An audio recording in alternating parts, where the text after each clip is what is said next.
అగ్ని 5 పరీక్ష సక్సెస్. ఒకే మిసైల్ కు పలు వార్ హెడ్స్ అమర్చి ఏకకాలంలో వేర్వేరు ప్రదేశాల్లోని టార్గెట్స్ ను ఛేదించే సామర్థ్యం ఉన్న అగ్ని 5 క్షిపణిని భారత్ విజయవంతంగా పరీక్షించింది.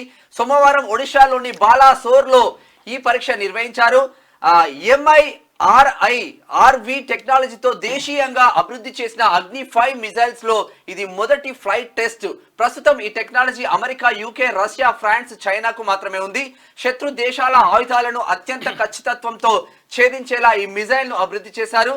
అగ్ని 5 పరీక్ష విజయవంతం కావడంతో ప్రధాని నరేంద్ర మోడీ DRDO సైంటిస్టులకు అభినందనలు తెలిపారు. మన స్వదేశీ పరిజ్ఞానంతో జబర్దస్త్ గా తయారు చేసిన అగ్ని 5 ఇప్పుడు నిజంగా కూడా ఒక గొప్ప దీన్ని ఆవిష్కరణగా కూడా చెప్పొచ్చు. ఎందుకంటే ఇప్పటికే అమెరికా, యూకే, తర్వాత రష్యా, ఫ్రాన్స్, చైనా దేశాలకు మాత్రమే ఇది టెక్నాలజీ ఉంది. ఇప్పుడు భారతదేశం ఆ టెక్నాలజీని సొంతం చేసుకుంది. ఒకేసారి చాలా మిసైళ్లను ఒకే టైంలో బరాబర్ ఛేదించే విధంగా ఈ అగ్ని 5 అంతా కూడా ఛేదిస్తుంది అంట. అది గొప్ప అదిగా మనము ఆవిష్కరణగా చెప్పుకోవచ్చు.